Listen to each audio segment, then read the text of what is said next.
não estava entendendo bem.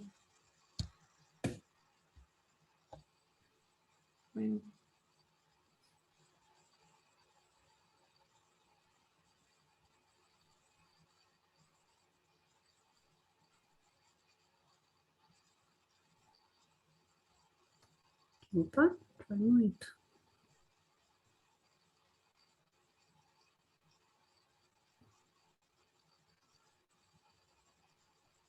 Acho que antes ainda, Cris. Acho que essa daí. Esse foi o último que a gente até ficou um tempo assim, conversando sobre ele, com uma certa dúvida do que ele estava querendo nos dizer. Eu vou lá, só um minutinho que eu vou lá achar meu fone, que está muito baixinho para mim. Eu até estava conversando com o Jorge. Me bem? Oi? Mas me ouve bem? Agora melhorou.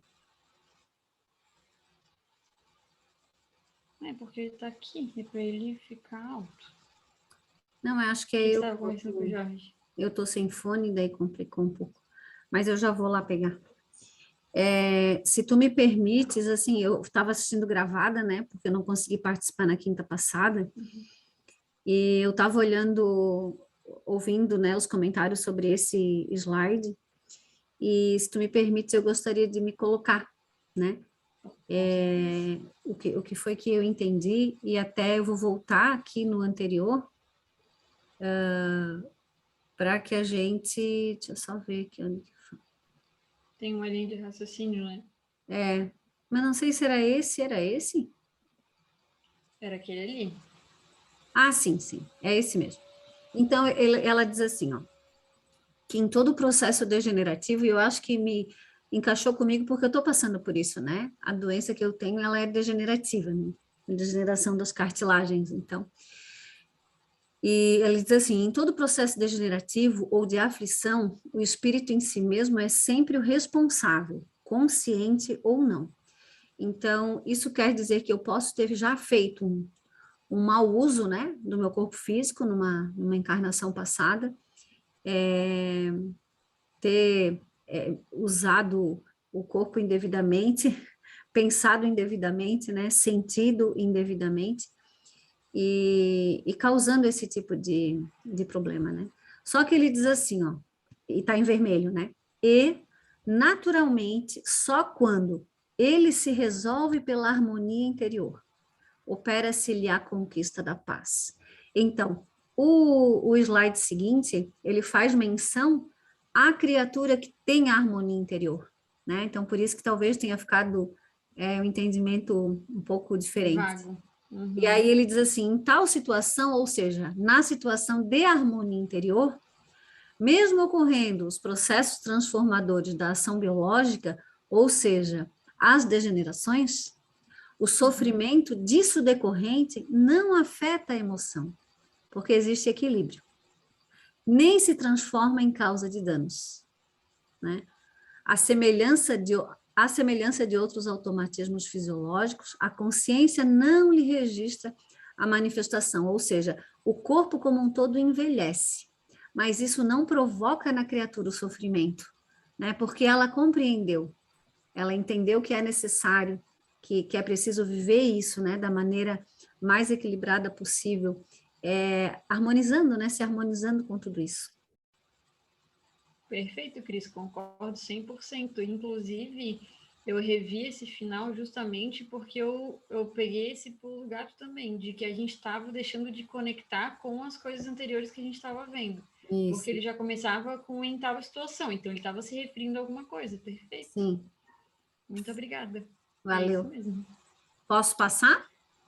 Pode. Alguém ficou com dúvida? Porque acho que depois dessa explicação que a Cris deu, acho que tá tinindo, mas se alguém ficou com dúvida, gente, por favor, se manifestem. Porque, assim, é bem importante, né? Porque, assim, no final das contas, ela explicou tudo isso para que a gente possa ter a percepção de que nós somos a causa primária, né?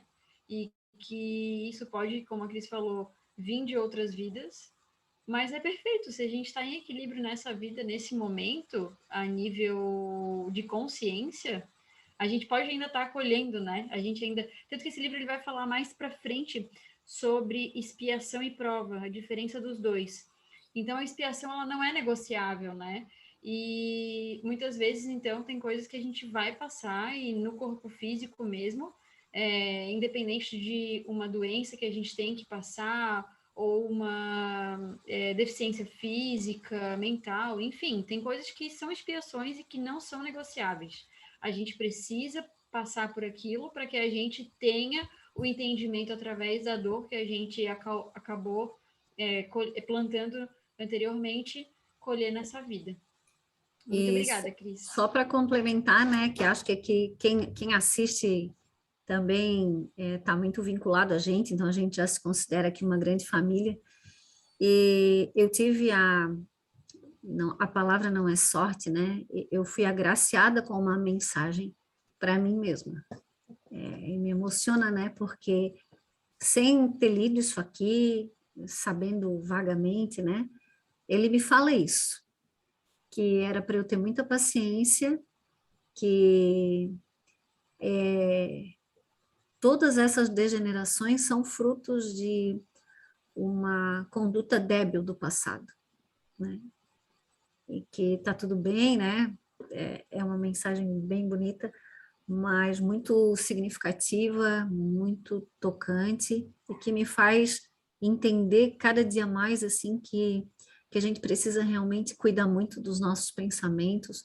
Não me trouxe culpa de maneira nenhuma, me trouxe muita gratidão, né? Gratidão a Deus pela oportunidade e saber que a maneira com que eu vou olhar para tudo isso, né? Com que eu olho para tudo isso também é determinante para o que vem pela frente, né?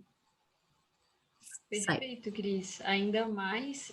E olha só, né? Tu, nesse momento de equilíbrio, tendo todo o conhecimento, colocando esse conhecimento em prática, tu ainda tens essa possibilidade de enxergar essa mensagem. Porque quantas vezes Deus está se comunicando com a gente de diversas formas, através de diversos instrumentos, e a gente simplesmente não ouve, né? Então, tu tá atenta, tu tá olhando para isso como uma oportunidade, e isso faz com que não te gere mais sofrimento, porque senão isso poderia ser um fator que te desestabilizasse e fizesse tu ter um outro mecanismo de voltar para impulsos que já eram normais teus, como qualquer coisa do tipo culpa, né? Ficar entrando ali no martírio, ou Sim. entrar em desespero, na falta de confiança. A gente passa por todas essas fases, né? De medo Uhum. e tudo, mas é uma construção, como qualquer outro sentimento, né? Então, por isso eu acho que Deus é tão maravilhoso que vai trazendo essas oportunidades para a gente de conhecer, de receber informação e entender que isso é verdade. Porque normalmente a gente tem as informações e fica tudo muito longe, né? Como se Uhum. não. Ah, não, tudo bem, eu sei disso, mas isso não faz parte de mim ainda, né? Não teve aquele encaixe. E quando a gente percebe a grandeza da vida e de todas as nossas atitudes, que vai ter um reflexo futuro, e volto a dizer que não é para colocar medo, para trazer culpa em nada disso, mas questão de conhecimento, né? E que está tudo bem, sempre está tudo bem, mas o conhecer o sofrimento, que é o tema da aula de hoje, que vai ser da aula seguinte, é fundamental, porque quando a gente começa essa lida com a espiritualidade, por exemplo, numa mesa mediúnica da qual eu participo, essa questão do sofrimento ela fica muito intensa, porque a gente consegue perceber, através das manifestações, o quanto é sofrido o desencarne, o quanto existe sofrimento do outro lado, talvez muito maior do que a gente possa imaginar, né? Então, Deus nos dá tantas oportunidades de conhecimento, e é o tempo inteiro, a ajuda chega o tempo inteiro, e a gente não desperta, né? Como se realmente tudo isso estivesse muito longe da gente. Tati, eu já falei muito para o começo da tua aula. Não, senhora, Obrigada, pode minha falar querida. mais. Tá bom. Eu que Muito agradeço. obrigada. Eu quero falar também, posso? Claro. Minha mãozinha não tá vendo. Não, tu não vê minha mãozinha levantada, Tati? Hoje eu não tô nem. Eu não tô. Ah, tu não tá com a sala. Então tá. Então eu não vejo. Na verdade, meu computador tá Mas, bem ruimzinho, coitado, mas é, qualquer mas coisa, gente, então tá mesmo que bom. a gente não veja a mãozinha, podem abrir o áudio e daí pedir para falar. Tá Pode falar, certo. Helena. Então, primeiro, boa noite a todos, né? Mas me ocorreu assim com a fala da Cris. Eu não sei onde escutei, não sei se li, mas me veio isso na mente, assim, de que imaginem essa Cris com todo esse processo degenerativo, com todos esses problemas de articulações. Imaginem a Cris se não tivesse nessa jornada de estudos, estivesse revoltando, estivesse, né, indignada com tudo isso que está acontecendo, provavelmente o sofrimento seria muito maior e só Deus sabe como que seria essa doença, né?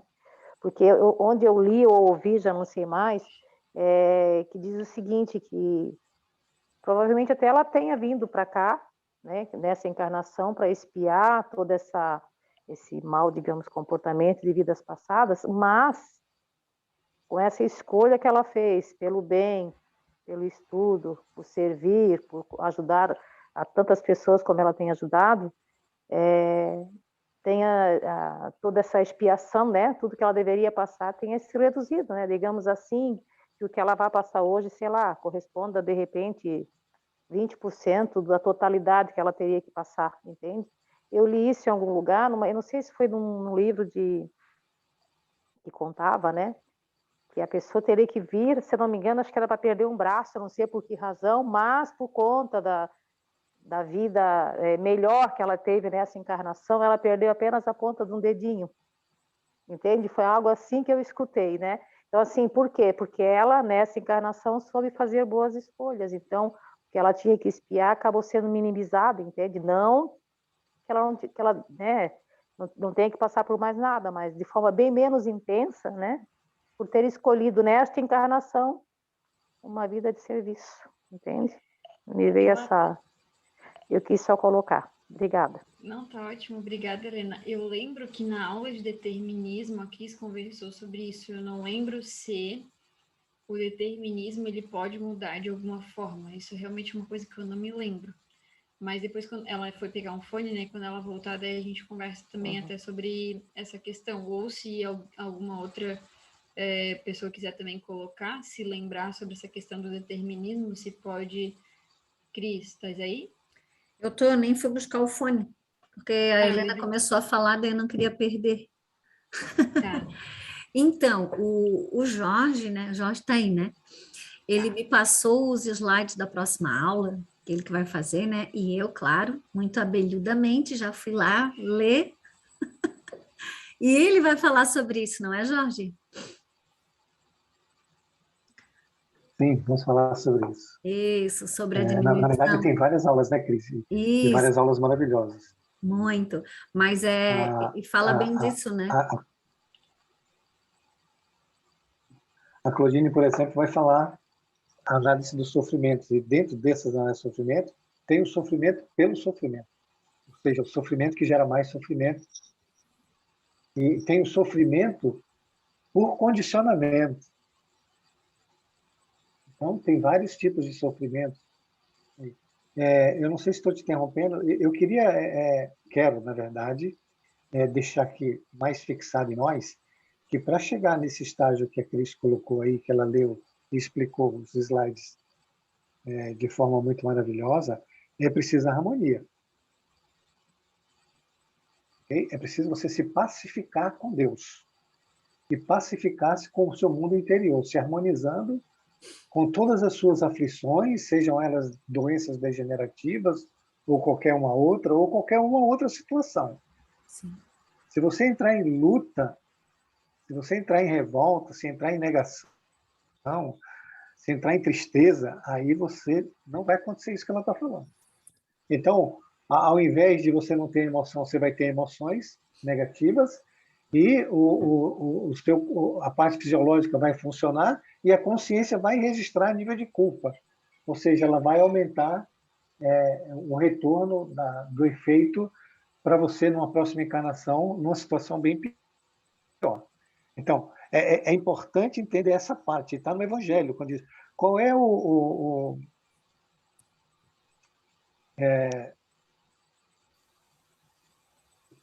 presente mais agradável para Deus. Não é, a palavra não é essa.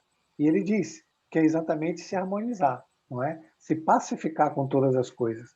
Qual é o sacrifício mais agradável a Deus? É que a gente se harmonize, que a gente se pacifique com o próximo e com Deus. Então fica registrado aqui, quem gosta muito de se irritar, de se ficar revoltado dentro dos processos de dor, de provação, de expiação, é melhor você se resignar e se harmonizar com os erros do passado e fazer disso um processo evolutivo para o futuro melhor. Obrigado, Cris. Obrigado, Tati. Eu que agradeço. Alguém gostaria de colocar mais alguma coisa sobre essa primeira parte que a gente está relembrando da última aula? Se não, a Cris pode passar para o próximo slide. Cris, por favor. O sofrimento, portanto, pode e deve ser considerado uma doença da alma, que ainda se atém às sensações e opta pelas direções e ações que produzem desequilíbrio. Nessa fase dos interesses imediatos, todo um emaranhado de paixões primitivas propele o ser na direção do gozo, sem a ética necessária ou o sentimento de superior eleição, e o atira nos cipoais dos conflitos que geram a desarmonia das defesas orgânicas e as quais cedem à invasão de micróbios e vírus que lhe destroem a imunidade, instalando-se insaciáveis devoradores. Até a gente falou sobre isso já, né? Na primeira parte dessa aula, que, bom, a nossa consciência somos nós, né? Então, se toda doença ela começa a nível de consciência e acaba tendo um reflexo, seja para o corpo físico ou para o corpo mental, nós somos a causa do que nos acontece, né? Em todos os aspectos, seja no nosso corpo ou seja ao nosso redor, nas situações que a gente vive. E a gente, no momento presente, a gente sempre pensa de a todo custo procurar um prazer imediato, né? E a gente não mede o que vale, o que custa esses prazeres imediatos. E então eu entendo que é sobre isso que esse slide está falando, né? Que é justamente sobre a gente não conseguir ter esse discernimento de a todo custo procurar o que seja um prazer para a gente nessa encarnação, nesse momento, a gente não mede, né? Quais serão as consequências disso. Então, dessa forma a gente gera desarmonia, né? E automaticamente a gente vai baixar a nossa imunidade e vai ficar suscetível à doença, seja que nesse caso ele fala diretamente sobre micro-organismos, né? Como bactérias e vírus, por exemplo. Eu ia falar mais alguma coisa.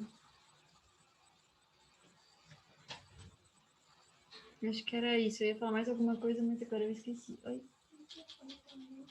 Tá muito baixo? O que será que tá acontecendo? Eu acho que ele encaixa no teu computador. Usa esse daqui.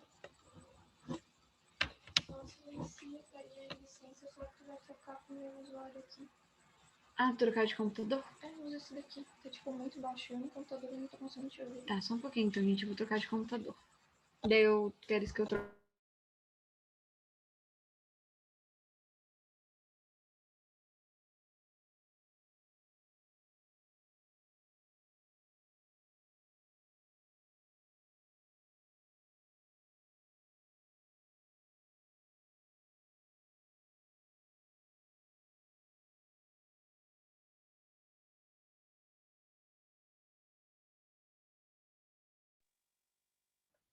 Agora vocês estão me ouvindo melhor? Bem melhor. Sim, tá Que bem bom, melhor. que bom. É que aquele meu computador ali, ele tá assim, ó, ele tá se levando a uma doença própria. Mas então acho que era isso. Eu até ia comentar mais alguma coisa. Tu consegue?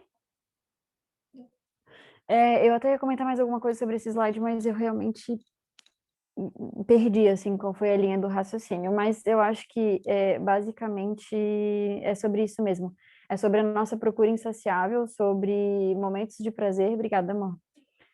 Sem simplesmente pensar no que vai acontecer, né? E aí, isso é de uma forma contínua, né? Se você for parar a pensar, principalmente nos momentos que a gente está tendo oportunidade, por exemplo, de resolver alguma situação que a gente está tendo, na verdade, o tempo todo, né? Ou até mesmo em momentos onde a gente não teria nem motivo necessariamente. Lembrei o que eu ia falar. Quando eu vejo essa questão de que a gente vai sempre em busca desse prazer, eu não pensei somente no prazer, eh, no prazer imediato, assim, que justifica de fato um prazer, né? Seja em qualquer lugar que cada um sinta prazer, né? No sexo, na comida, na compra, enfim, no consumismo. Mas também me veio a sacada de que quando a gente está, por exemplo, eu sou uma pessoa meio irritadinha, assim. Então, quando eu estou num momento de irritação, eu sinto prazer em estar irritada, né? Então, eu também tive essa sensação, assim, de que acaba, até de certa forma, até mesmo porque o que que me leva, né, à irritação ou a qualquer coisa nesse sentido, né? O ego tá ali potencializando esse meu sentimento. Então, eu reforçá-lo e que nesse mundo invertido, onde ele foi criado, né, faz com que, de certa forma, eu também sinta prazer. O que que vocês acham? Alguém quer concordar ou discordar de mim aí? Ou até botar alguma outra ideia que teve sobre isso?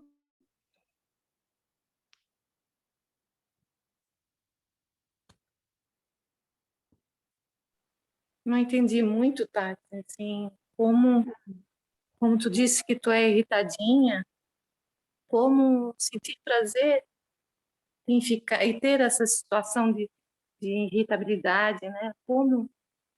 Eu não entendi. Irritação é irritação. Não pode Tá.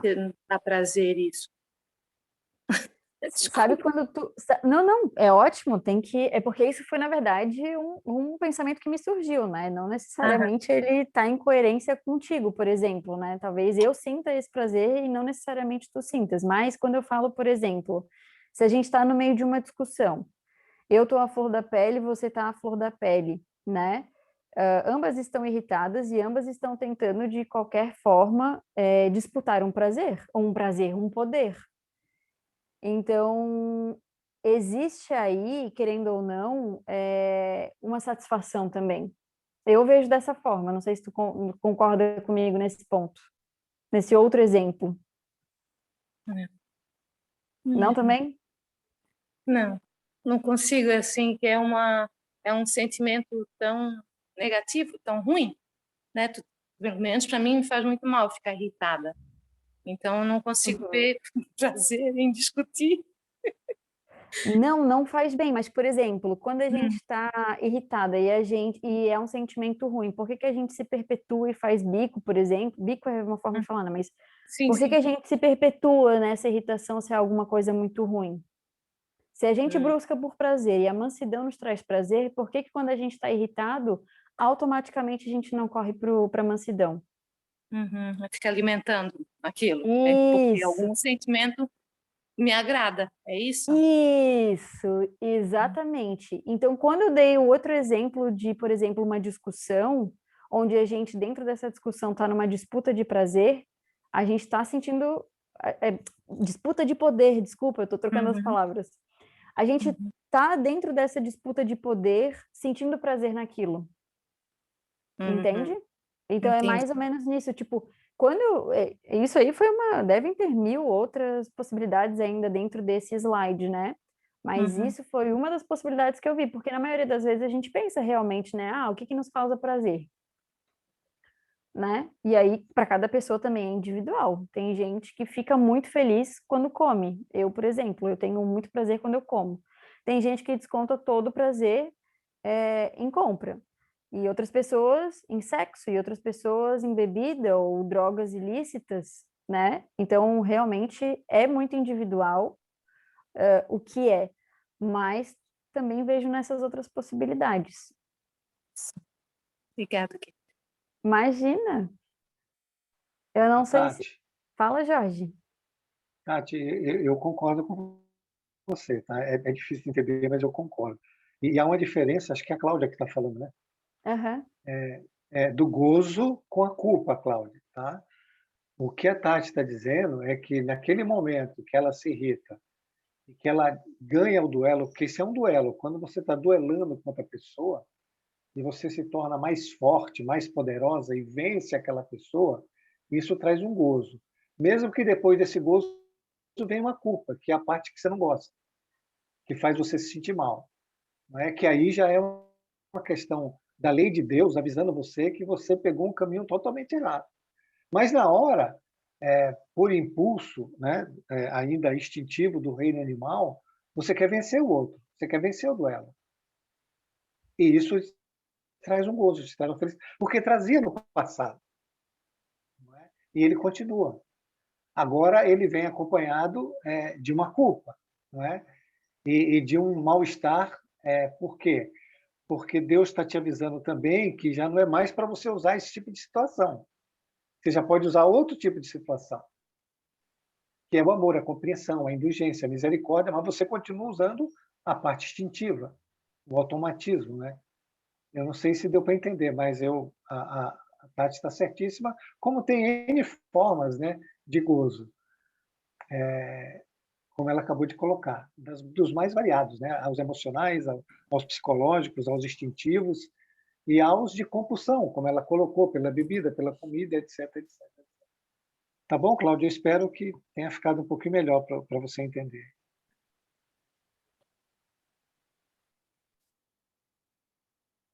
Tati? Oi, pode falar?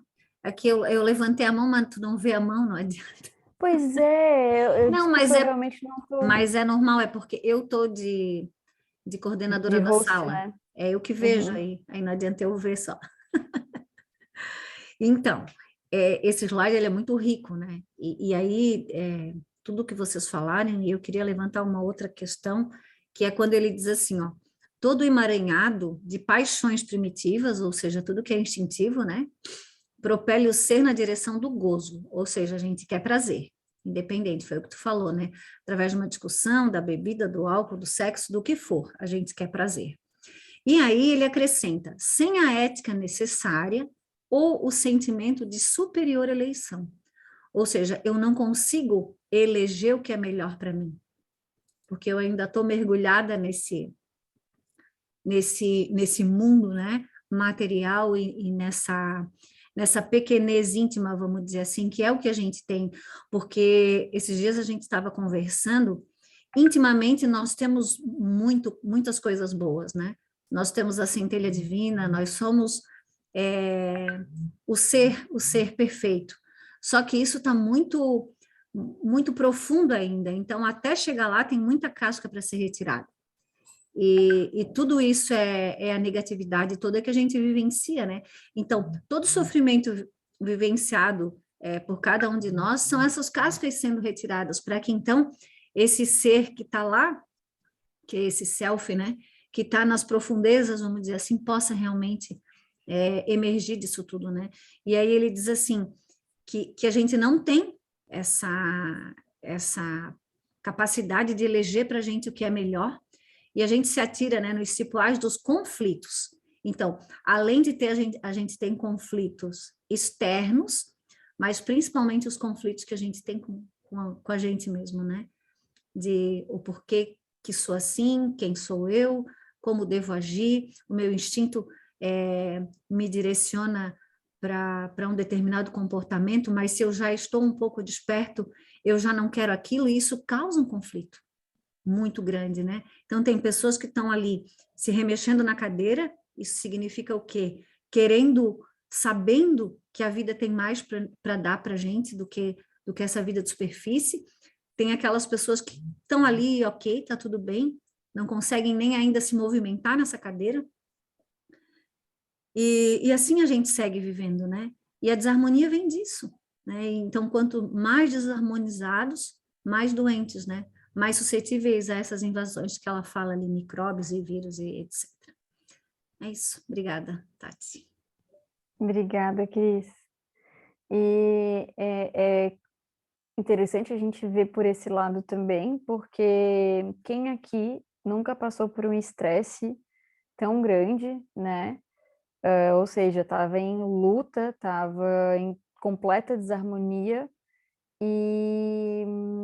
ou em fuga também. E, sei lá, não estourou uma herpes, ou não pegou uma gripe, ou, sabe? E a gente nunca para pensar exatamente sobre a correlação sobre uma coisa e outra, né? Pelo menos eu não, até então, até o estudo, não pensava, eu simplesmente pensava, o estresse baixou a imunidade. Agora, por que que ele baixa a imunidade, né? Porque, querendo ou não, nós somos nossa consciência, né? Nossa casa, nesse momento, acaba sendo nosso corpo, mas nós somos espíritos. E dessa forma, o que nos acompanha a todo momento é a nossa consciência e são os nossos pensamentos. Acho que pode passar, Cris. Da mesma forma, os equipamentos mentais hipersensíveis desajustam-se, abrindo campo a instalações das alienações, das obsessões cruéis. Então, da mesma forma que a gente tem desordem no corpo físico, a gente também tem desordem no corpo mental. Claro, né? A gente já conversou sobre isso também. A ordem é primeiro afetar o corpo físico e depois o corpo mental. Só que se a gente for parar para pensar a quantas centenas, dezenas, sei lá, dezenas não, mas a quantas, sei lá, trilhares de reencarnações a gente já não teve, né? Então, a gente já está ali meio que esgotado, né, no corpo físico. Então, acaba indo de uma forma fácil para a questão mental mesmo, né? E é aquilo que a gente também vê de ressonância, né? Se eu tenho uma alta vibração, eu tenho uma facilidade de me aproximar de seres mais elevados, né? Então, os espíritos de luz conseguem me trazer boas novas, conseguem me intuir de uma forma mais fácil, mais facilitada, porque eu estou em sintonia com eles. Agora, quando eu escolho uma baixa vibração, é óbvio que eu vou deixar e permitir com que um obsessor consiga também se assemelhar com a minha energia e vir para próximo de mim, fazendo as alienações mentais e as obsessões, né? Às vezes a gente, eu não sei, a gente, né? Eu vou falar por mim, às vezes eu penso, agora não tanto, mas por muito tempo pensei nos obsessores como os vilões, né? A questão é que não existem vilões, né? Eu estou permitindo porque eu estou na mesma frequência que ele. E eu estou permitindo que isso aconteça, né? E se Deus também permite que isso aconteça, é porque eu também posso aprender com essa situação. Porque de obsessão e de alienação mental, a gente sabe que não vai vir uma felicidade, né? Vai vir bastante sofrimento. Acho que pode passar, Cris. Por extensão, pode-se dizer que o sofrimento não é imposto por Deus, constituindo-se eleição de cada criatura, mesmo porque a sua intensidade e duração estão na razão direta da estrutura evolutiva, das resistências morais características do seu estágio espiritual. Bom, ela já falou antes, né, que nós somos responsáveis pelas coisas que nos acontecem, né, em relação a doenças. E Deus não, a gente entende aí, acho que a gente até retorna para essa questão novamente, de que não existe um Deus punitivo, né? Existe um Deus misericordioso que nos criou livres e que dentro do nosso livre-arbítrio ele faz com que a gente tenha a possibilidade de entender verdadeiramente o caminho que a gente deve seguir, né? Então, nada é imposto por Deus. A minha atitude nunca vai ser culpa de Deus, né? Ai, por que que eu tô passando por isso, meu Deus? Ou porque, sei lá, a gente geralmente, eu não sei vocês, eu tenho, acho que talvez até uma dificuldade, não dificuldade, mas uma empatia maior por crianças, né? Porque a gente pensa, poxa, a criança mal chegou nesse mundo, né? Não fez nada, mas é que a gente esquece das outras vidas, né? Então, né, acho que talvez aí seja até mais fácil de pensar, poxa, né, por que que Deus permitiu isso com um ser tão puro, tão inocente? E a gente esquece que a gente é infinito, né? Que a gente, nessa vida, nessa encarnação, estamos de passagem, mas que nós não morremos de fato. Então, Deus não impõe nada, né? Deus nos dá oportunidades. E dentro dessas oportunidades de dor, a gente pode escolher perpetuar o nosso sofrimento ou, de fato, mudar a direção e aprender com essas provações, que não deixam de ser provações, né? E a gente tem que lembrar também que a gente tem a evolução em espiral.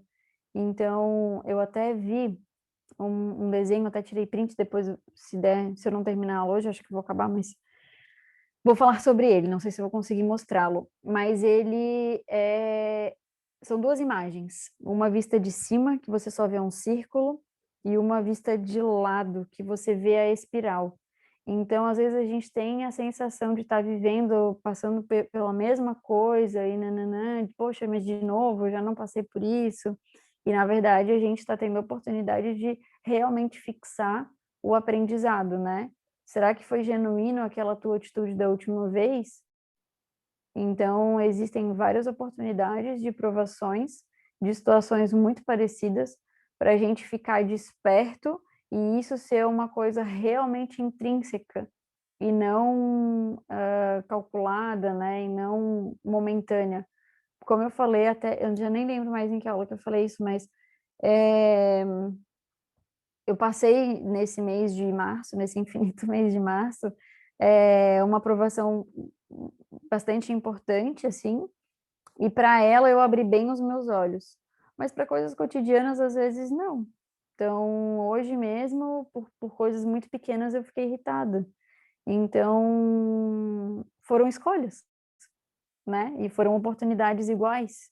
Então, basta eu poder aproveitar cada uma, não entrar em culpa, porque aquele que sente culpa, da mesma forma que a gente viu lá na aula de terça-feira, seria a contração do mesmo orgulhoso, né? Porque quando eu me sinto culpado, eu estou dizendo que eu não aceito ter errado, né? Eu não tenho a humildade de entender que eu sou falível. Então, eu também estou congelado. A culpa não leva a gente a entendimento. Agora, a responsabilização, sim. Acho que era isso. Alguém quer falar alguma coisa? Tati, posso falar um pouquinho? Claro. Eu queria falar duas coisas. Primeiro é sobre a questão de Deus, que você colocou aí muito bem, né? Eu só vou acrescentar algumas coisas, se for possível, né? Porque você foi tão maravilhosa que é difícil. O que falta a gente entender é que Deus é uma lei. Aí você fala assim, por que Deus não é? Porque Deus... Não, Deus é uma lei. Quem tem que saber se movimentar dentro dessa lei somos nós. Para isso, ele nos deu inteligência. E para isso, ele colocou a lei da nossa consciência. Então, assim, é o que ele está dizendo ali. Ó. Cada um vai eleger a intensidade e a duração do sofrimento. Não é Deus. Agora, se você sabe se movimentar dentro da lei, aí você vai ter mesmo. Aí o que a gente faz? A gente cria resistência, como ele está dizendo ali. Então, vou pegar o teu exemplo que você colocou muito bem. Olha, durante o dia, assim, dia a dia, eu vou levando. Quer dizer, durante o dia a dia eu vou criando resistência com a lei. Quando a lei aumenta a intensidade, né? É a lei, porque você acumulou energia e prendeu mais a sua consciência, você aumenta a intensidade da dor, do retorno disso. Você vê, nós estamos falando da lei e estamos falando de Deus. Deus é essa lei. Aí você fala, bom, mas quando aumenta a intensidade eu me mexo, não é? Eu vou lá e aprendo o que eu tenho que aprender e me coloco à disposição. Mas se essa intensidade é pequenininha, eu vou largando para lá, né? Vou criando resistência, vou criando barreiras, mas não é você, é todos nós. Na verdade, se não fosse a dor, nenhum de nós iria para lugar nenhum. Estava todo mundo feliz da vida. Não haveria evolução. É preciso pensar com seriedade sobre a questão da harmonia, que foi lida lá, e sobre a questão da resistência, aonde aquele impulso está se repetindo e eu não estou evoluindo. Eu estou aumentando meu campo de energia, de resistência. Resistência, gente, significa acúmulo de energia numa mesma direção. Aí vamos voltar lá para a aula de terça, né?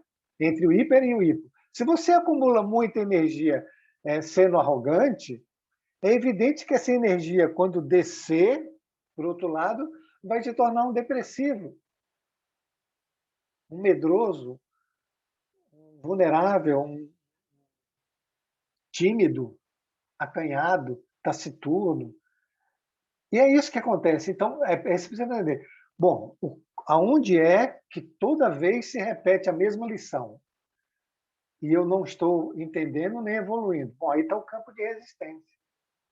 Se tem um campo de resistência, tem um campo de desarmonia, tem um campo de desequilíbrio, tem um campo de desordem. Que se eu não me movimentar, aí a intensidade e a duração do sofrimento vão aumentando. Muito obrigado, Tati. Se eu tivesse condição, eu contrataria você para dar aula toda terça e toda quinta. Tá bom? Obrigada, amigo. Alguém mais gostaria de contribuir? Se não, por favor, Cris, pode passar o slide. É a sensibilidade emocional que filtra a dor e a exterioriza. Com ela reduzida, ou seja, com a sensibilidade emocional reduzida, as agressões de toda ordem recebem respostas de violência e agressividade.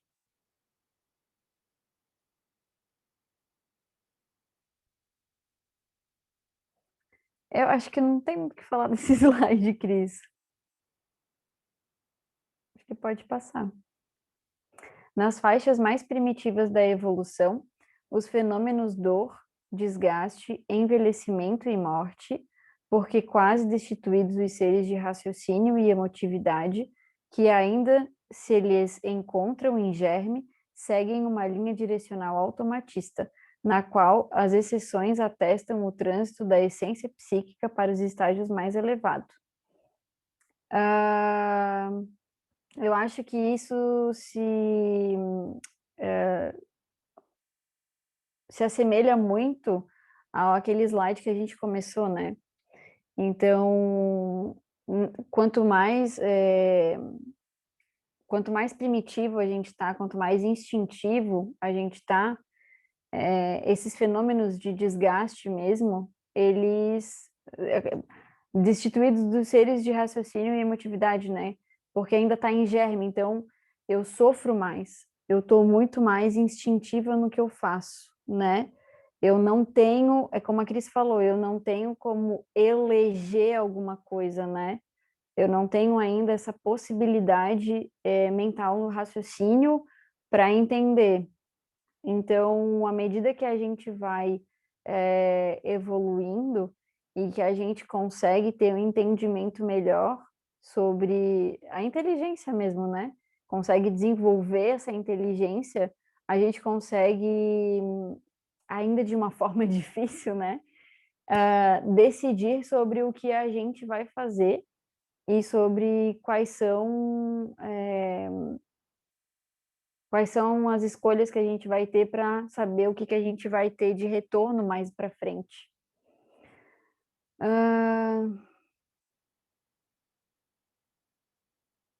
Quer falar, Cris, que tu tá mexendo aí? Pode falar. Sim. Então, eu acho importante a gente refletir um pouco sobre a questão porque assim, o entendimento, ele não pode ser forçado, né? Isso é um fato. Porque a gente está passando por isso junto, assim, né? De ler, estudar, e parece que quanto mais tu quer entender, menos tu entende. Porque é também uma imposição da gente, né? Com a gente mesmo, ó, tu tem que aprender, tu tem que chegar lá. E pronto, daí eu já travei tudo, porque eu não fico livre, né? Eu fico dominada por uma necessidade do meu ego também, que é de saber alguma coisa, de descobrir alguma coisa. Mas o que eu queria dizer é que, assim, ó, quanto mais a gente conseguir olhar as coisas de uma maneira mais ampla, ou vamos dizer, não se colocando como centro da situação, parece que as coisas fluem melhor, entende? É como se a gente começasse a ver a vida, o mundo, todas as coisas que sabe, que nos circundam, saúde, doença, trabalho, família, tudo isso, com a importância que tem, mas de uma maneira mais ampla, abrangendo mais o todo, sabe? Não olhando só para mim, para minha família, para minha dor, para minha doença. E isso é fantástico, porque aí sim tu começa a perceber a real transitoriedade de cada situação, inclusive dessa vida material. E aí sim a gente consegue olhar e ter menos raiva, e não ter tanto ciúme, e não ter tanta ambição, porque a gente realmente compreende a transitoriedade de tudo isso. Era só isso. Obrigada. Era tudo isso. Mas né? E é bem isso mesmo. E fazer isso de uma forma inteligente, né? É a gente, porque quando a gente está no automático, quando a gente está no inconsciente, quando a gente simplesmente está lá só repetindo, repetindo, a gente não está praticando a nossa inteligência. E eu acho que a gente já está num momento que. E eu falo isso para mim, né? Para mim, para que seja. Que a gente consiga ficar mais desperto no dia a dia, né? Porque a gente acaba se perdendo, é como a Cris falou, nas diversas áreas da vida que a gente tem, às vezes a gente fica submerso, né? A gente nem se dá conta. Tem atitudes, inclusive, que na maioria das vezes a gente não se dá conta, né? De falar mal de situações, de julgar pessoas, de reclamar, de se vitimizar. Isso a gente faz o tempo inteiro, todos os dias, e é bem cotidiano mesmo. Às vezes sai por brincadeiras, às vezes saem de uma forma bem verdadeira, mas a gente faz o tempo todo, né? Acho que próximo slide, por favor. Decorre disso que o sofrimento é maior nas áreas moral e emocional, que somente se encontram nos portadores de mais alto grau de evolução, de sensibilidade e de amor. Eu sinto que esse slide ele está muito correlacionado com aquele que a Cris já começou nos trazendo uma boa explicação. Até mesmo porque naquele slide que a Cris estava falando era sobre isso, né? De que quando a gente está em harmonia, a gente vai ter desordens no corpo físico, de colheitas do que já foi plantado, mas mesmo assim a gente ainda não vai entrar no sofrimento em si, né? Porque aqui a gente está entendendo o sofrimento, né? Como o que é ele, como que ele é gerado, né? A gente está introduzindo aí sobre essa questão de sofrer. E o sofrimento, ele é maior na área moral e emocional, que vai se encontrar nos portadores de mais alto grau elevado, né? Então, quando a gente está na parte mais primitiva, como aquele slide anterior falou, ele fala mais até sobre essa questão da necessidade do corpo, né? E da degradação do corpo mesmo. E aqui ele já fala mais da questão emocional e moral também, né? Até mesmo porque se a gente for parar para pensar, à medida que a gente vai evoluindo, a nossa densidade corpórea vai diminuindo. Não é para ser assim? Eu entendo que é para ser assim. Tanto é que a gente está numa densidade extremamente grosseira devido à nossa contração, né? De consciência. A gente teve uma contração de consciência tão grande que a gente veio para essa forma grosseira física, né? Que somente se encontra nos portadores de mais alto grau de evolução, de sensibilidade, de amor, capazes de ultrapassar tais condições, sobrepondo-lhes mediante o controle de que se fazem possuidores, diluindo na esperança, na ternura e na certeza da vitória das injunções aflitivas. Então, quando a gente está já nessa maior dificuldade mental e moral, então a gente tem mais possibilidade, porque a gente já não é tão primitivo assim, de se correlacionar com isso, né? De ter o alívio, e acredito que seja principalmente pela questão da inteligência adquirida. Quando eu estou no primitivo, que eu estou ali por instinto, puro animal, eu não tenho meu raciocínio tão desenvolvido, eu não tenho minha inteligência tão desenvolvida a ponto de ter escolhas muito claras. Então, à medida que eu vou evoluindo e vou tendo escolhas mais claras, mais inteligentes, eu consigo me conectar mais com Deus. Eu consigo, dentro da desordem que eu me encontro, no corpo físico, no corpo moral e emocional, me correlacionar com o meu Deus imanente. Alguém quer falar alguma coisa? Eu acho que esse slide seria isso. É interessante, né? Tati, Oi? Pode voltar, Cris, por favor. Pode falar. Complementa aí, Tati, depois eu falo. Tá. Eu ia falar sobre isso, assim, que ele ainda fala, né? Diluindo essa dificuldade na esperança e na ternura. E a esperança, ela está correlacionada com a fé, né? Então, ele ainda fala na certeza da vitória das injunções aflitivas. Ou seja, que eu consigo passar por isso, que isso está sendo algo momentâneo, como bem a Cris trouxe no início, mas que é por uma causa maior, né? Então, a gente até exercitar a fé, porque a fé, ela é inteligência, né? A fé cega, onde a gente simplesmente repete o que outras pessoas falam sem a gente realmente estudar, se aprofundar e virar um papagaio, quando ela for testada, ela talvez não seja sentida. Agora, uma fé inteligente, praticada, é diferente, né? Ela realmente te traz uma luz no fim do túnel para que tu consiga se movimentar. Pode falar, amigo. Então, tem duas palavras aí nesse slide que a gente precisa conversar, que é o controle e o diluindo, que você já acabou de mencionar. Então, ele diz ali que nós, no mundo primitivo, fazíamos tudo quanto é besteira e estava tudo bem porque era o que a gente podia fazer, mas agora não. Agora nós atingimos um grau de evolução moral, né, emocional, de sensibilidade e amor. E aí a gente precisa agora dar um outro passo. Mas ele diz, o passo primeiro é mediante controle. E é isso que todo mundo precisa entender. E isso é evangelho. Não é? Os mansos herdarão a terra. A terra é onde você semeou, que agora você vai colher. Na colheita, você precisa ter controle e domínio sobre os impulsos primitivos, que ele falou no slide anterior.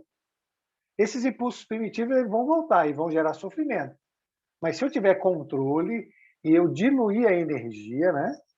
Eu paro, não me irrito, respiro, venho para o coração, trago a energia para o coração e deixo ela diluir sem dizer nada, sem pensar nada. A questão ali é diluir a energia. E aí eu coloco um pensamento.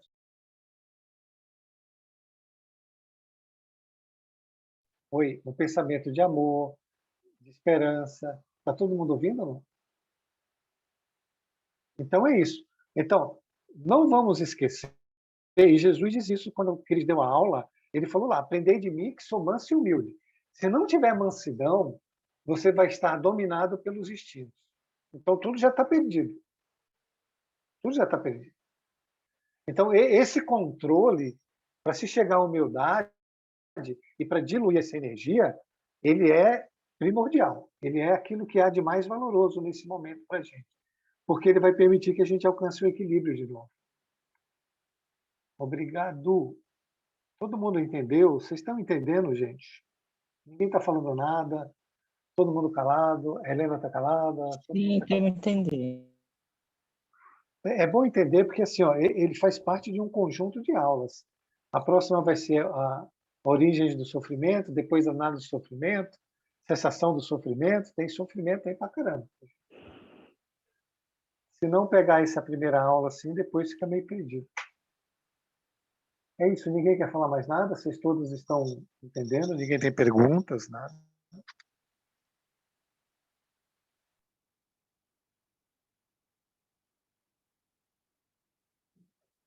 Não precisa nem ser pergunta só, pode ser de contribuição também, né, amigo? Pode Com passar, Cris, certeza. por favor. Com certeza, tem razão. Fugir, escamotear, anestesiar o sofrimento são métodos ineficazes.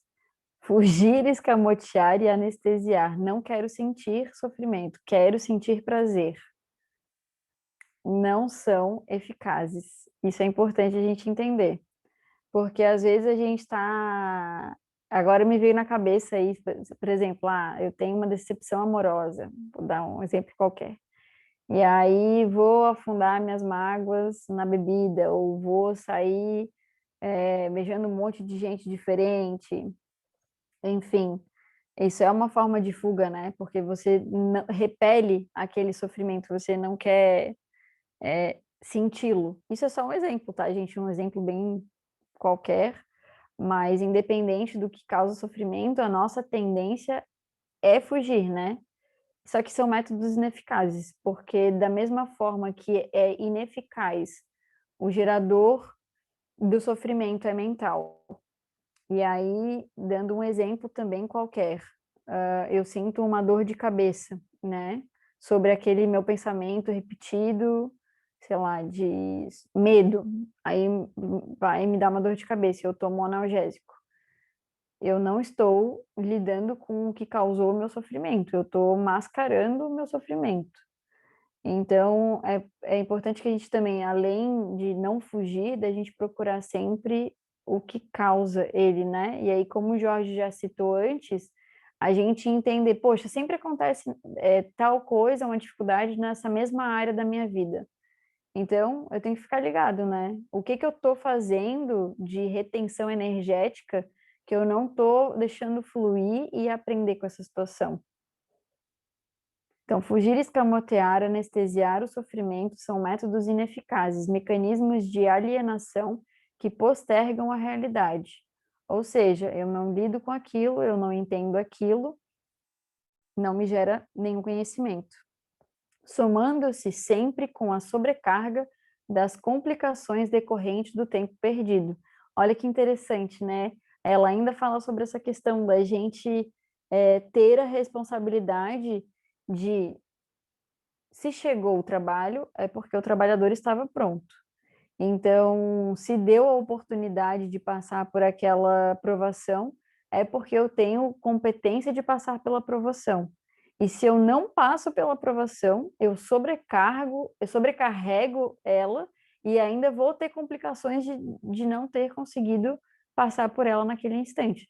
Da mesma forma que a Cris deu ali como exemplo, ela está passando por uma dificuldade da degeneração do corpo físico e ela, querendo ou não, ela está apta para essa aprovação, de passar isso com mansidão, né? Então, se ela acaba tendo uma revolta ou até mesmo tendo fuga sobre isso que está acontecendo, ela está retardando o entendimento do que ela pode passar e ela está piorando a situação dela. Desculpa, Cris, te usar como exemplo. Mas é sobre isso que ele está ainda deixando claro ali para a gente, né?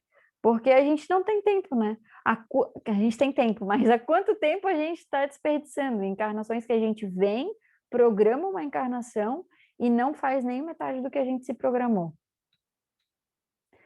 Pelo contrário, uma atitude corajosa de examiná-lo e enfrentá-lo representa valioso recurso de lucidez com efeito terapêutico propiciador de paz. E olha que interessante, né?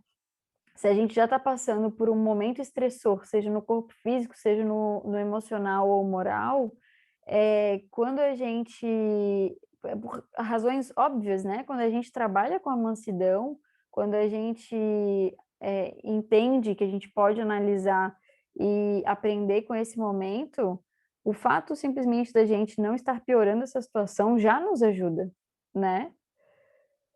As reações de ira, violência e rebeldia ao sofrimento mais o ampliam pelo desencadear de novas desarmonias em áreas não antes afetadas. Então, além de eu não estar resolvendo, nem com a fuga, nem com a revolta, eu pioro essa situação. A fuga porque eu estou perdendo tempo. A revolta porque eu estou trazendo mais energias negativas que pioram a situação, no sentido até de acabar desencadeando doença em outras áreas que não estavam afetadas antes.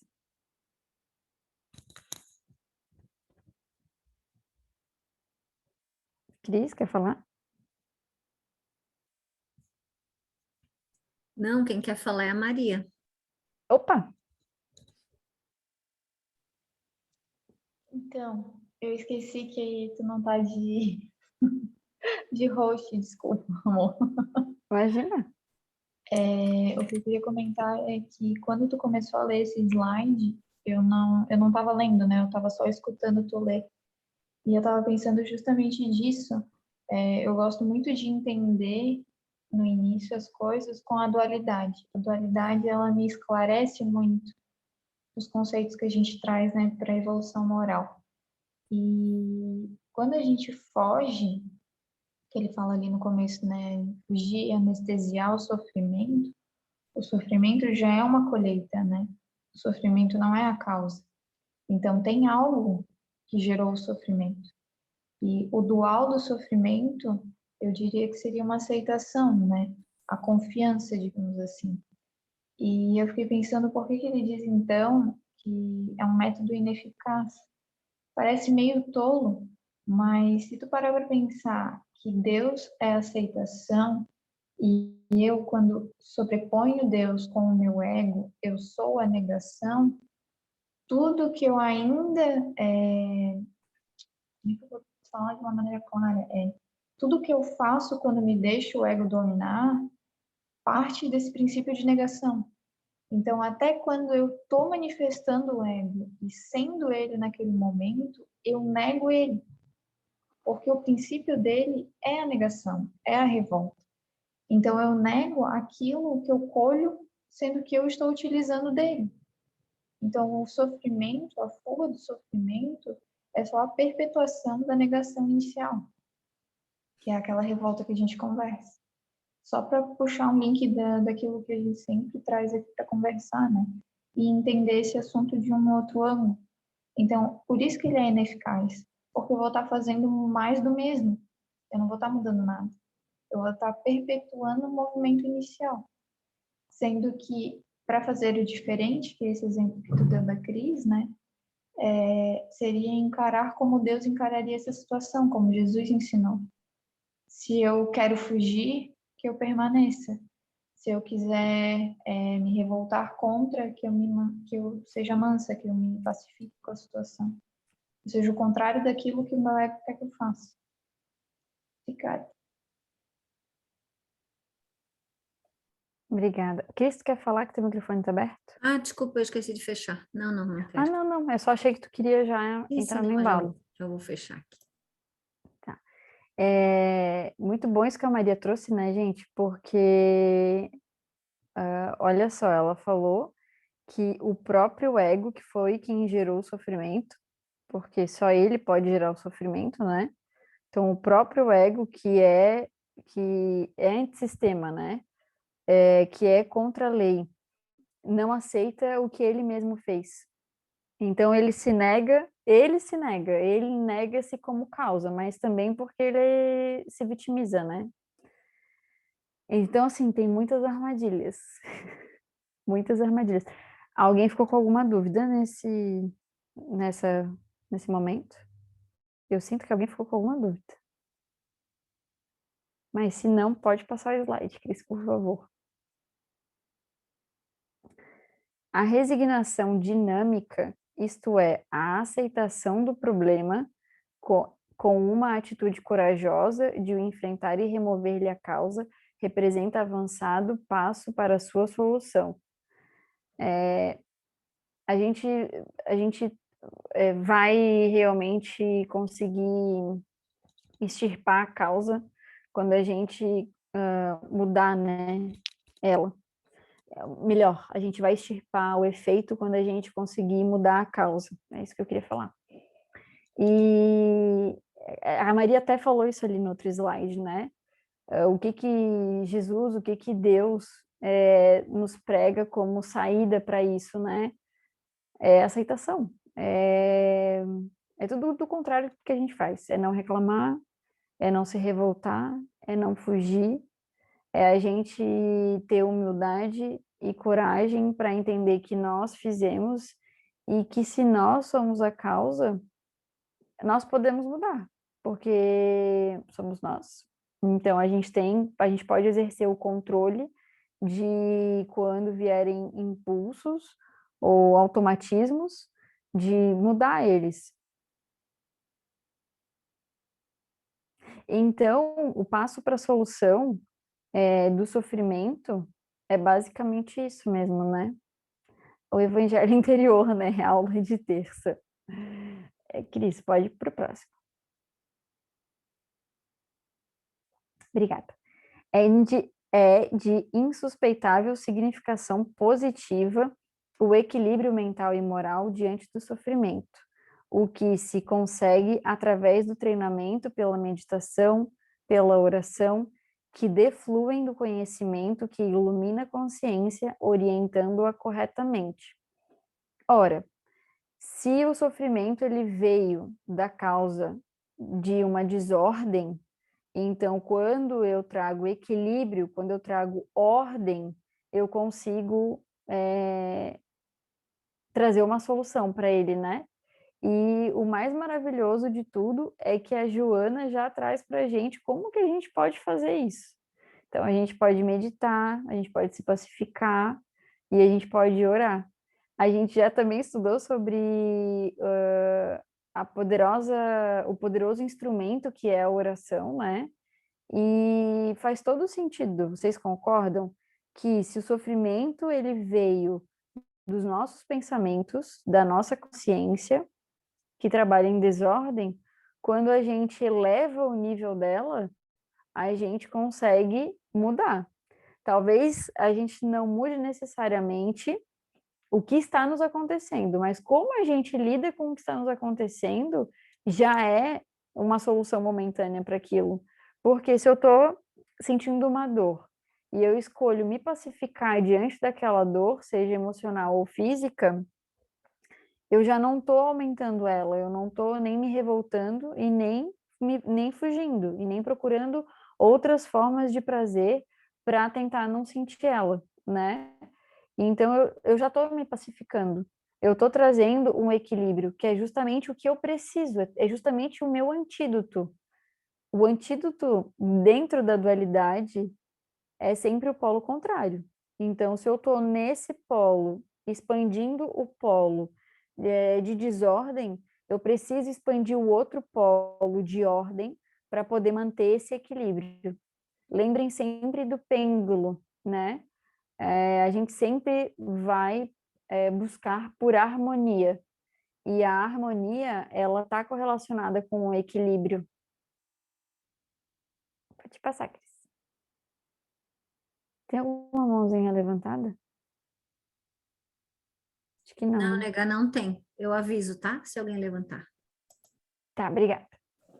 Conhecer-se na condição de espírito imortal em processo evolutivo através das experiências reencarnatórias representa para o homem alta aquisição de valores para compreender, considerar e vencer o sofrimento, que faz parte do modus operandi de todos os seres.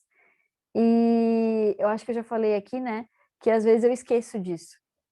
Às vezes eu fico pensando em procurar alguma justificativa atual para o que eu estou passando, e não necessariamente eu preciso estar com uma causa atual, né? Eu estou com um efeito, mas eu não sei quando essa causa ela foi feita, né? Ela aconteceu. Então, a gente ter informação sobre a reencarnação que o Espiritismo nos trouxe foi de grande valia para também trazer a pacificação e um conforto, um acalento, né? E eu acho que é isso. Pode Cris.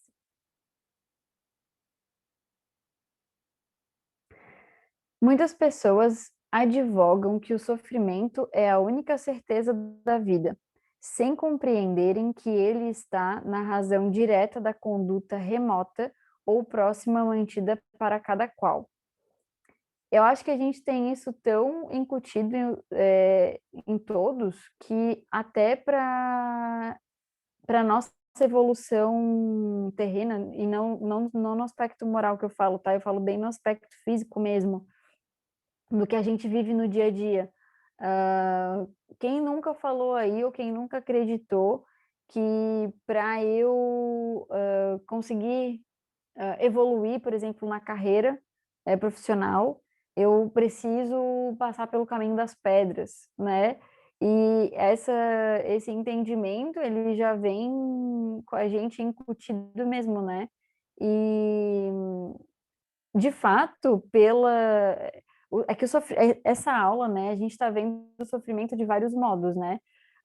Mas, por exemplo, se eu estou ali colhendo uma dor, de novo, do corpo físico, e eu trago ordem, eu trago mansidão, não necessariamente aquilo ali vai me trazer um sofrimento.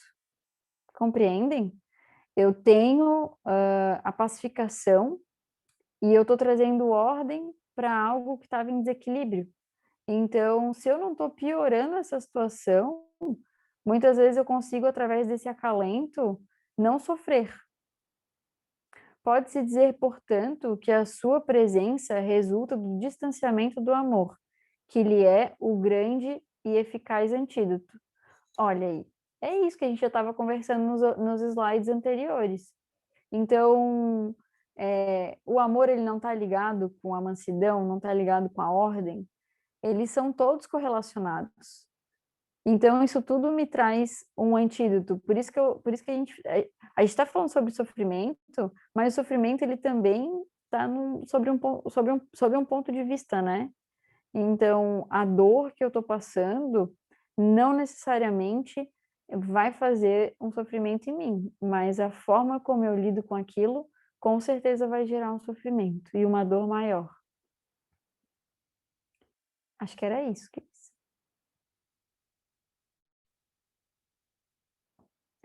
Interdependentes, o sofrimento e o amor são mecanismos de evolução. E a gente já conversou sobre isso, né? Deus nos atrai através desses dois mecanismos. Através do amor, que é a forma inteligente da gente escolher esse caminho, e agora a gente já tem, agora que somos mais evoluídos moralmente, em relação ao primitivo, a gente tem essa possibilidade, né, de escolher esse caminho. E o sofrimento, ele vem justamente para nos sinalizar o que fizemos e que nesse momento a gente precisa entender, né, do que foi feito. Por caso contrário, se eu sempre sentisse só prazer em todas as minhas escolhas que fossem anti-lei, eu realmente não conseguiria aprender. Porque na felicidade eu só tô, né? Independente se o que está me causando felicidade é momentâneo, eu não estou aprendendo com aquilo. Tanto que a primeira fase da redenção é erro, abuso, alegria. Eu não estou aprendendo com aquilo, eu estou só lançando, e eu estou sendo feliz com aquele lançamento. Quando um se afasta, o outro se apresenta. Então, quando o amor se afasta, o sofrimento vai ficar em evidência. Agora, quando o amor ele está presente, o sofrimento ele não tem como se manifestar, porque eu estou em ordem. Às vezes, coroando a luta, na etapa final, ei-los que surgem simultaneamente, sem os danos que normalmente desencadeiam. Não entendi. Posso falar? Com certeza. Então, achei muito bonito esse slide, assim, quando eu li agora, né, que ele diz assim, interdependentes, né, o sofrimento e o amor são mecanismos de evolução. Então, aí existe a dualidade, né, e a gente pode falar do joio e do trigo, e que a gente precisa ver o contrário, né, e o sofrimento é a ausência do amor. E quando um se afasta, o outro se apresenta, porque nós somos fragmentados, né? Então, nós não temos ainda capacidade de união, e sim, nós temos como lema, infelizmente, a separação. Então, nós separamos tudo, porque nós somos fragmentados, né? Então, não tem como a gente aplicar fora da gente, ou alguma coisa que a gente ainda não consegue unir intimamente. E quando ele diz assim, às vezes coroando a luta, ou seja, no final, né, dessa batalha, que pode se dizer assim, na etapa final, ou seja, quase na chegada na casa do Pai, que é onde a gente precisa chegar, que é esse caminho de volta, eles que surgem simultaneamente, sem os danos que normalmente desencadeiam, ou seja, é a unificação, né, das duas partes, porque existe amor e sofrimento para que se chegue até lá. Do contrário, a gente não conseguiria, né? Eu acredito que seja mais ou menos assim. Posso estar equivocada, mas... Não, concordo plenamente, até mesmo porque a dualidade existe, né? Ela se unifica, porque nesse momento, quando tu falou isso, Cris, tu não estavas te referindo à morte carnal, né? Tu estavas falando realmente etapa final em união com Deus, né? Sim, sim. Tá. Porque a gente, eu acho que isso é uma coisa que também a gente tem que refletir, né? Que não existe morte. Então, quando a gente fala que fala-se do espírito, né? E é só realmente a gente deixa esse invólucro e parte para o outro lado e depois volta e assim vai, né? Sucessivamente, atravessando aí todas essas etapas até realmente chegar aos mundos felizes e esse grande objetivo, né, que é que o espírito se sobressaia, ou seja, que essa matéria seja consumida, né? Faz todo, pelo menos para mim, fez todo sentido, Cris. Muito obrigada. Não tinha feito. Alguém ficou com dúvida sobre essa parte? Ô, Tati, como... não, a minha dúvida aqui, eu esperei até a Cris falar, mas essa questão do surgem simultaneamente. Tipo o sofrimento e o amor surgindo juntos, simultaneamente? Isso, Essa é a dúvida que eu fiquei. Juntos, simultaneamente, realmente, ao mesmo tempo. Mas como é que se pode amar e sofrer ao mesmo tempo? Não entendi. Não é que a gente tem a mente separada, então ainda a tua mente está separando. Então, quando surge simultâneo, não existe mais separação. É como se o sofrimento tivesse sido absorvido pelo amor. Mas ele não deixa de existir, entende? Porque ele foi necessário. É através do sofrimento que a gente vai chegar, por conta da nossa condição espiritual, de inferiores, né? Eu posso estar equivocada, mas é dessa maneira, mas a nossa mente tem essa dificuldade de compreender, porque a gente fragmenta tudo, então, ou é sofrimento ou é amor, né? Só que é essa união que vai fazer com que a gente chegue até um determinado ponto, né? Que a gente volte para casa. E é por isso que ele diz ali na etapa final. E o que é a etapa final, né? A gente, na verdade, não tem... É inimaginável para nós, nesse momento, evolutivamente falando. Ô, Helena, assim, ó, eu não sei se tu entendeu agora com a Cris explicando, tá? Mas, qualquer coisa, né, eu já vou me meter aqui também. Quando a gente foi criado, que a gente ainda não tinha queda, a gente era, apesar de, né, de sermos separados de Deus, de sermos filhos, né, de sermos criaturas, a gente ainda estava em união com Deus. Quando a gente escolheu a revolta, a negação de Deus, a gente teve a queda. E nessa queda houve a formação da dualidade, porque a gente teve o mundo invertido criado. O que é o mundo invertido? O mundo invertido é que para a gente faz sentido tudo que for anti-lei. Por isso que a gente busca prazer em coisas que são anti-lei. Por isso que essas questões que são formadoras do ego nos satisfazem, entendeu? Por isso que a gente perpetua tendo, de certa forma, uma dificuldade, mas à medida que a gente vai evoluindo moralmente e aprimorando a nossa inteligência, a gente vai entendendo que é justamente o que faz sentido para a gente aqui como anti-lei que nos causa sofrimento. Compreende? Porque a gente está indo contra Deus. A gente está indo para a morte. A gente não está indo para a vida, porque a vida, que é a dualidade da morte, a vida é Deus, a morte é o ego, a morte é o nosso mundo invertido, entende? Então, dentro dessa dualidade que se formou, por exemplo, o sofrimento e o amor, que ele bota ali como contrapontos de um pêndulo. Só que quando a gente consegue ter a unicidade com Deus, quando a gente tiver a ascensão completa e o retorno, não existe mais a fragmentação, existe unicidade novamente. A gente vai estar em comunhão com Deus novamente, entende? Então, eles podem realmente podem não, eles vão se tornar um só. Pelo menos foi isso que eu entendi do que a Cris falou e que neste momento fez completo sentido para mim também. Isso, Tati. Então, mas assim, no meu, só um pouquinho, posso? Mas Claro, no meu entendimento, quando o amor absorver o sofrimento vai deixar de existir. Certo? Ou estou errada? Sim, ele vai ser absorvido, ele vai virar um só. Porque daí a gente não vai ter mais a dualidade, a gente vai ter uma unicidade que é Deus.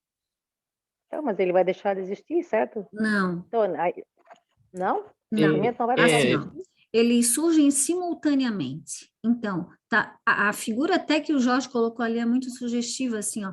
É como se, eu acredito que eu estou sendo intuída nesse momento, né? Mas assim, ó, é como se eu olhasse para esse sofrimento amorosamente, entende? Não existe mais o sofrimento como a gente conhece. Compreende? Helena? É como se fosse a liberdade dele, né? Ele é. Então, Cris. Oi. Cris, é o que eu queria colocar. Para um cara que já evoluiu para esse nível que ele está colocando ali, não é nem sofrimento. Sim. Ele considera uma bênção. Sim. Então, é como você falou, são tipos de posturas mentais Sim. totalmente diferentes da nossa. Isso. Isso mesmo. Que era até o que o Jorge já tinha falado, agora também já não me lembro mais em qual aula foi, que o ser evoluído, ele pede para sofrer, porque ele entende que através desses expurgos, ele vai ter cada vez mais ascensão a Deus. Então, por isso que os santos pedem para sofrer, mas não sofrimento tipo de autoflagelo ou coisa do tipo, entende? Mas de ter a oportunidade de expurgar. Era isso que tu tinha falado também, né, amigo, já? Sim, você pode pegar São Francisco de Assis, né? Ele morreu cego, tinha vários tipos de doença, né? Tinha lepra e tudo mais, e ele era puro amor. Né? E para ele estava simultâneo as duas coisas, o amor e o sofrimento, e ele chegou lá. É que para o santo é uma ideia totalmente diferente da nossa. Nós ainda olhamos para essas coisas com revolta, eles não. Eles olham para isso como um amigo que vai fazer eles chegarem numa situação, né, de unicidade com Deus, de unidade a Deus. Então, eles aproveitam todos os momentos da dor para evoluir. No nosso caso, nós fugimos, escamoteamos, anestesiamos, fazemos tudo quanto é coisa, menos aprender com isso e entender o pensamento de Deus dentro desse processo. Então, é uma ideia totalmente diferente. Por isso que, às vezes, é difícil da gente entender, porque é absurdamente diferente do que a gente imagina. Eu acho que você, como a Cris, estão absolutamente certo. O pensamento da Cris foi bem alto. Fantástico. Tanto que ela falou que estava sendo intuída, né? Fantástico, fantástico. Muito bom. E Tati, assim, pode? não, mas assim, ó, então, nossa, isso sou eu? Não estou Oi? ouvindo alguma coisa, eu estou ouvindo alguma coisa diferente, parece um eco. Pode ser o meu som. Calma aí, deixa eu diminuir um pouco para você não se ouvir. Vê. Ah, tá. Mas então, o que eu estava querendo dizer, assim, se eu vejo o sofrimento com amor, como um aprendizado, entendeu? Isso deixa de ser sofrimento para mim, é isso, entendeu? Essa é a minha dúvida, entende? Eu acho que ele deixa de ser sofrimento. Se eu estou vendo o sofrimento com amor, se eu estou olhando para esse sofrimento com uma forma de aprendizado, eu não estou mais sofrendo, entende? Eu acho que é por isso que eu estou me equivocando, ou não estou me fazendo entender, eu estou equivocada. Os dois, entendeu? Ô, Helena, Consegue Mas entender o que eu força, estou querendo falar? Helena, força você não tá entendendo que aqui está dizendo que no mecanismo daí para você evoluir, ou você consegue sofrendo ou você consegue amando. Tem momento, naquele momento que você está amando, é claro que você não está sofrendo. Quando você não está amando, você está sofrendo. Ou você está dentro de um mecanismo, ou você está dentro de um outro mecanismo, né? Então, um cobre o outro simultaneamente. Você não pode estar neutra e não sentindo nada. Então, você está neutra. Aqui está dizendo, ou você está provando um, ou você está provando o outro. Simultaneamente, um substitui o outro. Aí toca você, na tua mente, né? Saber em qual dimensão você quer estar, no sofrimento ou no amor, né? Então, eu, no meu compreender aqui, entendo esse entendimento nesse parágrafo aqui que você está tendo dificuldade. Eu, no começo, também teve dificuldade de entender, mas eu estou entendendo assim, na minha simplicidade. sim, se a Tati me permite, e é só ali a Tinelli deu uma deixa muito bacana, acho que agora a Helena vai pescar bem, porque assim, ó, ele diz, às vezes, primeiro que às vezes não é sempre, né? Eles que surgem simultaneamente, eles estão ali, mas sem os danos que normalmente desencadeiam. Então, existiu essa unificação, né? A criatura entendeu, compreendeu o que está acontecendo, e como a Tinelli falou ali, escolhe, né? Eles estão ali, mas sem os danos que normalmente eles trazem, né? O que é o sofrimento? Que tipo de dano que normalmente a gente tem, né? Então, eu acho que agora, eu não sei se a Helena conseguiu compreender. Tá certo, vamos tocar. Acho que sim. Eu Mas preciso. Hoje não é um dia muito, né? Tô meio lerda para tudo, mas. não, Enfim, imagina, é porque é o que o tranquilo. Jorge falou ali antes. É um pensamento que está muito diferente do que a gente está habituado. Então, fica difícil a compreensão, sim, e é para todos nós, né? Mas tá. Obrigada, Tati. Desculpa aí a intromissão. Imagina, não. Pode. A Maria quer falar. Mas acho que também, só para fechar esse assunto, quando o ser caminha para a unicidade, ele compreende que tudo faz parte do processo, como a gente sempre conversa. Então, se tudo faz parte do processo e ele se vê como um todo e ele entende que ele é o todo, ele sabe que no todo é isso que acabaram de falar. Vai ter o sofrimento, o amor, a culpa, a revolta, a mansidão. Vai haver tudo. A diferença dele se sentir unido a Deus é que ele consegue não viver com pressa. Então, no momento da oportunidade, ele consegue escolher, que é isso que estão falando ali. Então, ele consegue enxergar tudo. Ele vê todos os mecanismos, ele vê todas as possibilidades, porque ele se compreende e se enxerga como todo. Por isso que ele consegue optar por não sofrer, digamos assim, e escolher o amor. Ou escolher ser manso, se unificar mais ainda com Deus. Existe a diferença entre negar um lado e viver na dualidade e achar que por a gente escolher um, o outro não vai mais ter. Não, por a gente estar escolhendo, a gente compreende o outro e tenta transformá-lo. Essa é a diferença. Isso. Obrigada. Cris, quantos slides tem ainda?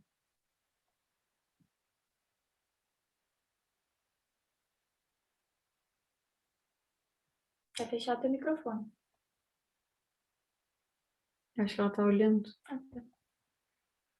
Estou olhando os Eu slides. acho que não tem mais nenhum, ou tem um só. Oh, tem Coisa só assim. um, eu estava olhando ali. Aham. Tem só um, Já né? são 9, quase 2, né, Cris? É, tá na hora. Tati, essa questão, quem estuda ali a parábola do joio e do trigo entende melhor. E aí a escolha que a Maria se referiu é sempre pela unidade. Porque, na verdade, a Cris falou várias vezes durante a aula, não existe separação, é tudo consonante. Okay? Então, o que você faz é se harmonizar com o sofrimento. Ele deixa de ser o sofrimento com os danos que levaria. Então, tudo está aí, tudo é complementar, tudo é do nosso bem. E não existe nada separado. Nós enxergamos tudo separado. Então, quem vai fazer o encerramento aí?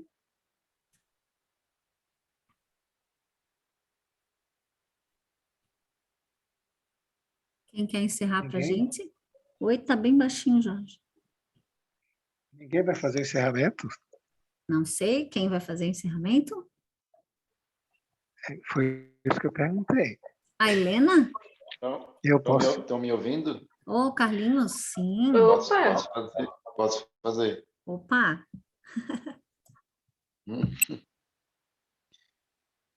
Então vamos fechar os nossos olhos, levar o nosso pensamento a Deus e a Jesus, agradecer esse momento, esse aprendizado, né, que a gente possa digerir ele, né, vai levando para a nossa vida, tentando aprender com tudo isso que foi dito. Pai nosso que estás nos céus, santificado seja o teu nome, venha a nós o teu reino, seja feita a tua vontade, assim na terra como no céu. O pão nosso de cada dia dai-nos hoje, Pai. Perdoa, Senhor, as nossas dívidas, assim como nós devemos perdoar aos nossos devedores. E não nos deixe, Senhor, cair em tentações, mas livre-nos, Pai, tudo que seja mal. E que assim seja, Senhor. Com essa oração, a gente dava encerrado os estudos da noite de hoje, rendendo graças a Deus e a Jesus.